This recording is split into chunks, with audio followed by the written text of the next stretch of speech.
mga kapuso ang Noel Bazaar. Magbubukas na ulit yan sa susunod na buwan at perfect sa mga maagang mamimili ng regalo para sa Pasko. May unang chika, si Aubrey Carontel. Tis the season of giving and shopping. Pwede nang simulan ang pamimili ng panregalo dahil next month, magbubukas na ang ultimate shopping destination, ang Noel Bazaar.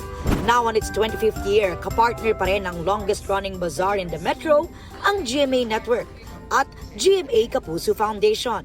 25 years of Noel and 75 years of GMA.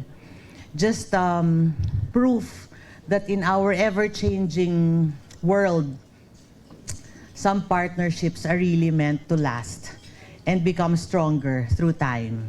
Over 500 participating merchants ang lalahok sa iba't ibang venues. Maraming pagpipilian mula fashion finds, accessories, toys, home essentials, at local products. Sa October 17 to 19 sa Philinvest Tent Alabang ang kick-off.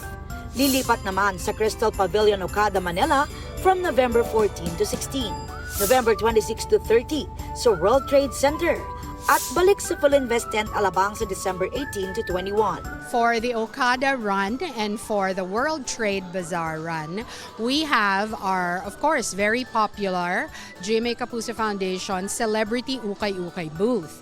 However, at the Philinvest tent, yung kick-off at saka yung finale mangyayari sa Philinvest tent.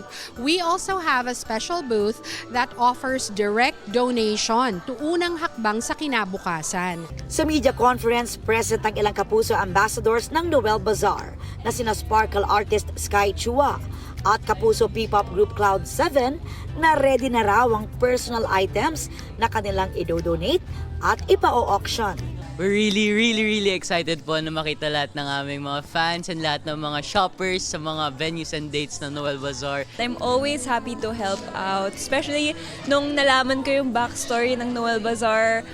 Partners pala sila ng Kapuso Foundation. So, talagang may matutulungan tayo pag pumunta tayo ng Noel Bazaar. Kabilang din sa Kapuso ambassador sina Carla Abellana, Jillian Ward, Rian Ramos, Ashley Ortega, Tim Yap, Izzy Martinez at 24 Oras Chika Minute host Iya Arellano. May appearances at performances din mula sa Kapuso Stars.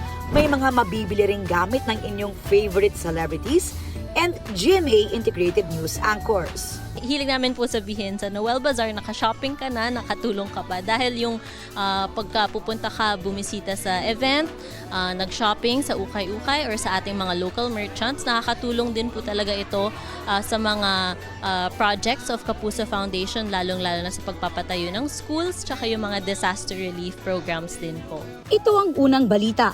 Aubrey Carampel para sa GMA Integrated News. Gusto mo bang mauna sa mga balita? Mag-subscribe na sa GMA Integrated News sa YouTube at tumutok sa unang balita.